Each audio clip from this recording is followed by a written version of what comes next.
7 techniques pour créer une offre irrésistible. Aujourd'hui, j'aimerais vous parler d'un livre référence, malheureusement pas encore traduit en français, mais un livre en anglais, référence, qui permet de comprendre comment vous pouvez créer une offre qui sera irrésistible pour vos clients et qui donc va emporter à coup sûr la vente.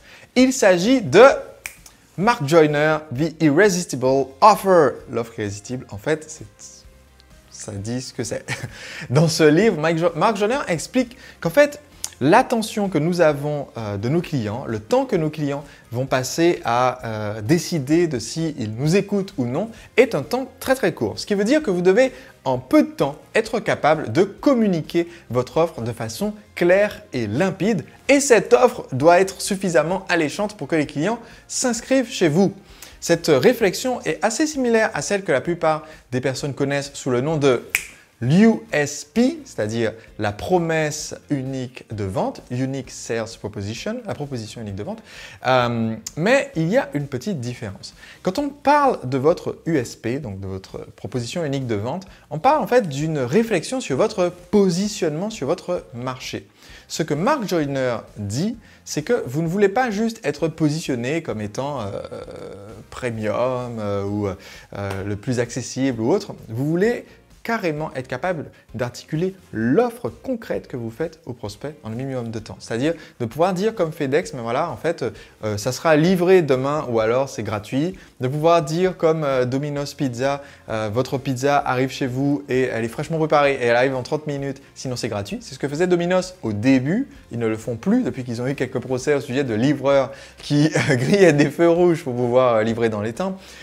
Donc ils ne le font plus depuis des années et pourtant la plupart des gens pensent que c'est encore d'actualité. Tous ceux qui ont entendu cela pensent que ça vaut encore. Non, Domino's peut maintenant vous livrer en 2 heures et vous n'aurez pas votre pizza gratuite.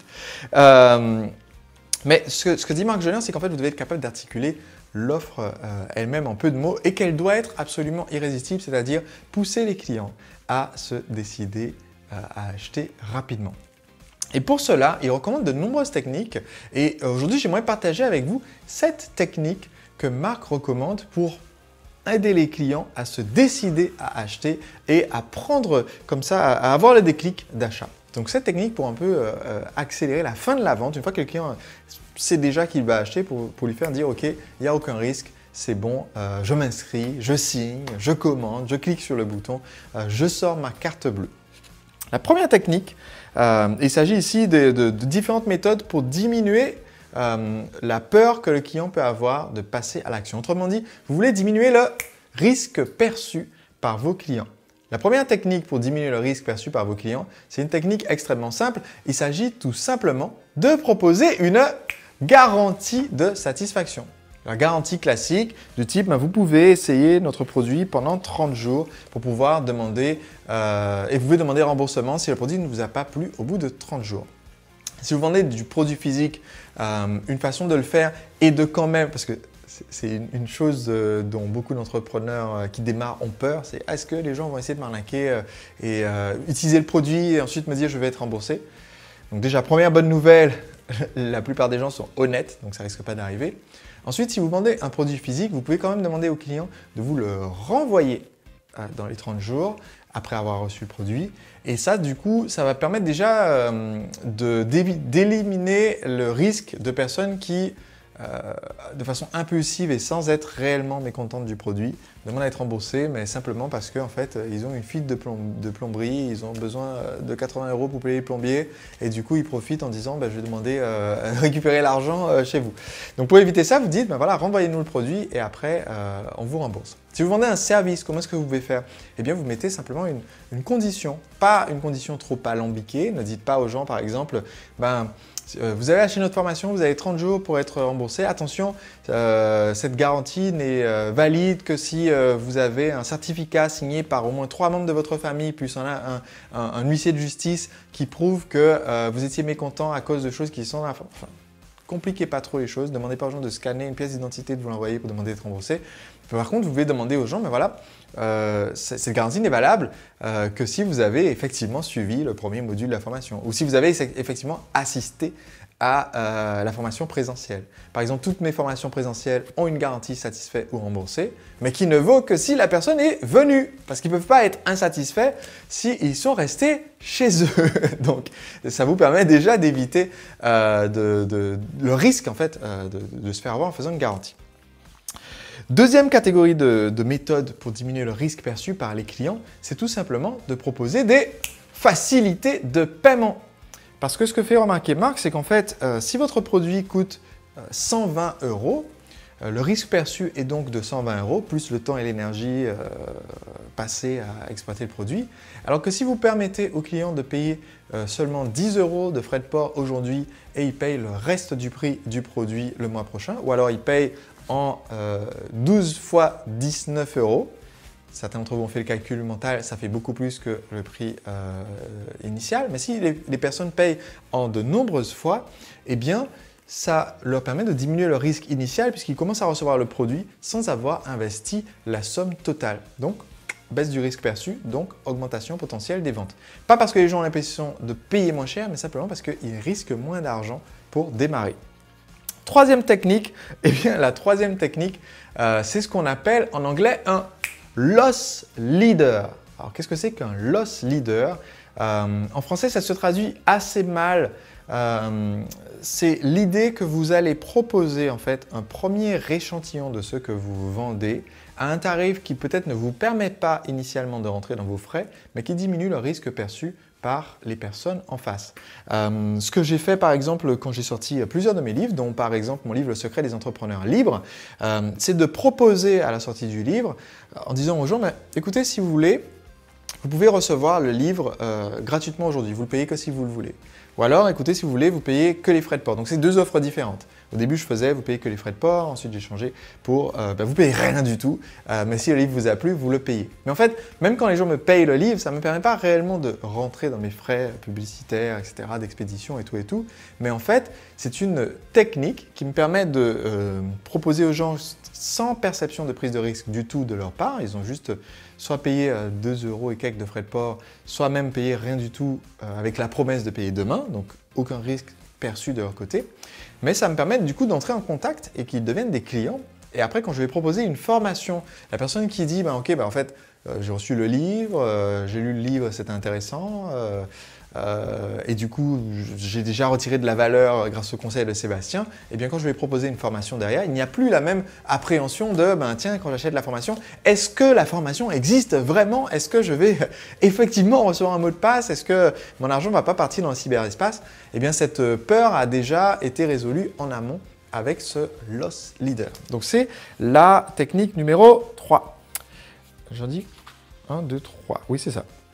La technique numéro 4. La technique numéro 4, c'est de proposer une garantie pièces et main-d'œuvre. Donc ici, il ne s'agit plus d'une garantie de satisfaction de type remboursement, il s'agit d'une garantie où vous proposez en fait de continuer le service ou de fournir davantage du produit jusqu'à la satisfaction du client.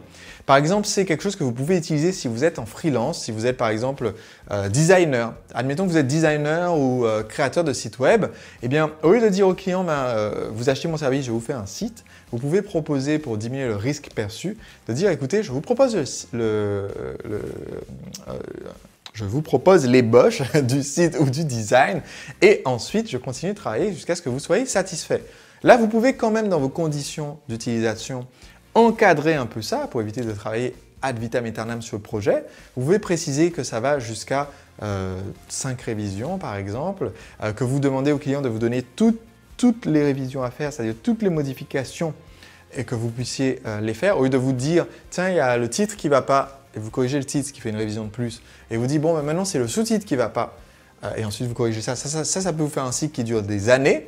Par contre, si vous encadrez le nombre de révisions et que vous disiez au client voilà, tout ce qui ne va pas dans la première version, vous me le dites, comme ça je vous fais une deuxième version et normalement elle est parfaite, mais on peut aller jusqu'à 3 par exemple, on peut aller jusqu'à 5. Eh bien, ça vous permet de faire une garantie qui baisse le risque perçu parce que vous pouvez dire sincèrement « on travaille jusqu'à ce que vous soyez satisfait ». Mais de votre côté, vous ne prenez pas un risque inconsidéré parce que vous travaillez pas, vous n'êtes pas corvéable, taillable et corvéable à vie à cause de ce client. Maintenant, possibilité numéro 5 pour pouvoir éliminer le risque pour vos clients et lui créer une offre irrésistible, c'est de ne payer, enfin c'est de dire au client qu'il ne paye que sur résultat. Payer sur résultat. Donc ça permet au client de se dire, mais en fait, j'ai rien risqué. Donc un exemple qu'il donne dans le livre, il dit voilà, si vous êtes consultant, si vous êtes copywriter, c'est-à-dire rédacteur de texte publicitaire, vous pouvez utiliser une offre qui dit, vous ne me payez rien aujourd'hui. Si la publicité que j'ai créée pour vous augmente vos profits, tout ce que je demande, c'est 10% de l'augmentation des profits. Et ça, c'est une modalité, si vous êtes sûr de la qualité du service que vous rendez, ça marche très très bien pour les coachs, les consultants, les personnes qui rendent un service. Si vous êtes certain aussi de l'efficacité du produit, que ça va guérir le problème du client, même si c'est un produit physique, eh bien ça vous permet également d'augmenter considérablement les ventes parce qu'il y a une perception de risque zéro. Par exemple, j'ai réalisé une interview dont je vous mettrai le lien sous cette vidéo, une interview de David Colomb qui s'est lancé en tant que consultant en lancement orchestré et donc il a aidé les clients à créer cette stratégie de vente, moi j'appelle ça un toboggan, donc ce toboggan de lancement orchestré pour un événement et ils ont généré 350 000 € de vente avec cette technique, mais en fait le marché qu'avait proposé David à son premier client, c'était écoutez, je vais augmenter en fait vos profits. Si ça n'augmente pas, si vous faites le même chiffre que l'année dernière, vous ne me payez rien. Par contre, si ça augmente, vous me payez un pourcentage. Et c'est ce qui lui a permis après de partir vivre à Montpellier, de s'acheter une belle villa pour vivre avec sa famille, tout simplement parce qu'il s'est lancé comme ça en tant que consultant en étant payé au résultat. Enfin, 6e et avant-dernière technique proposée par Mike Joyner pour créer une offre irrésistible et diminuer le risque, c'est de proposer tout simplement un service client gratuit. Donc le service client gratuit, c'est l'idée de dire une fois que vous aurez acheté mon logiciel, eh bien en fait vous pourrez continuer de nous poser des questions. Alors ce qui est malin, c'est qu'encore une fois, je vous enseigne comment vous créez l'offre irrésistible pour les clients et en même temps comment vous faites en sorte de ne pas créer un risque énorme pour vous. Je pense que c'est important.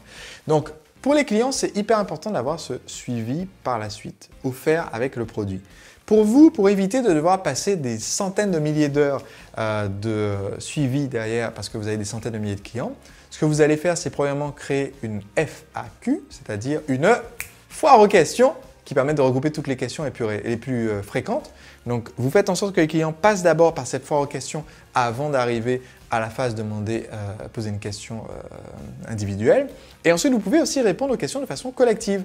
Donc, par exemple, si vous êtes en ligne, organisez un webinaire ou une séance hebdomadaire ou mensuelle de réponse aux questions. Par exemple, pour les membres de mes formations comme la machine à vendre, nous proposons une session de coaching qui s'appelle « Passer sur la sellette ». Donc, les personnes peuvent poser leurs questions à l'avance et on répond au cours de cette question aux questions devant tout le monde, ce qui permet à tous les clients de retirer de la valeur et d'éviter du coup de répondre plusieurs fois à la même question. Là, ça permet de répondre une fois et que tout le monde retire la réponse. Et ça permet aussi d'enrichir après la gamme des questions fréquemment posées, d'améliorer du coup directement dans le produit, de faire en sorte de diminuer les chances qu'on ait besoin derrière de demander des questions de service après-vente.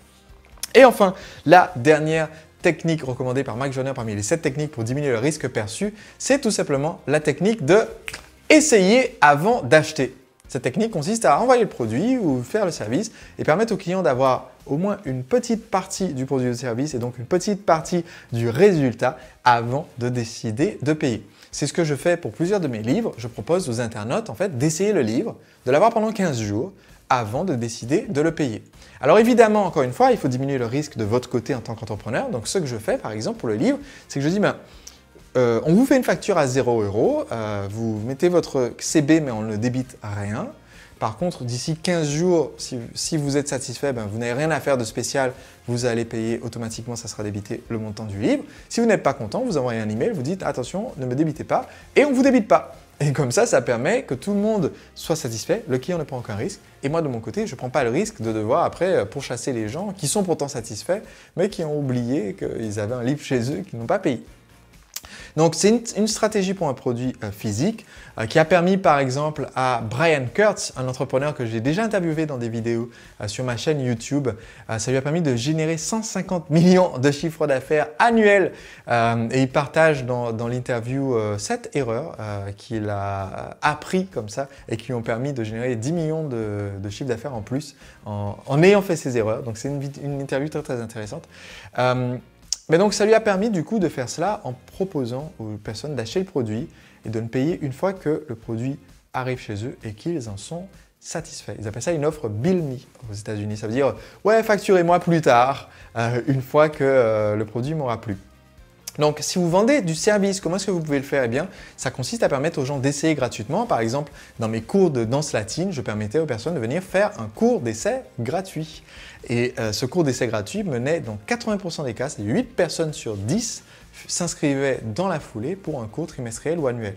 Donc, ce que vous ne devez surtout pas oublier quand vous créez une offre de type essayer avant d'acheter, c'est que vous devez avoir un mécanisme de conversion, c'est-à-dire vous devez avoir un système qui fait que les gens qui essayent, soit par défaut ils sont déjà engagés à acheter si ça leur a plu, comme je vous ai expliqué, je fais par rapport à mon livre qu'on a mis le numéro de carte bleue sans être débité, soit faire en sorte systématiquement dans cette session d'essai gratuit d'avoir la proposition concrète pour pouvoir signer. C'est-à-dire il faut que ce soit plus facile de s'inscrire que de ne pas s'inscrire à la fin de la session d'essai gratuit, sinon vous allez faire du coaching gratuit au téléphone pendant des heures et des jours et des semaines et des années avant d'avoir votre premier client. Voilà donc cette technique pour diminuer le risque perçu par vos clients.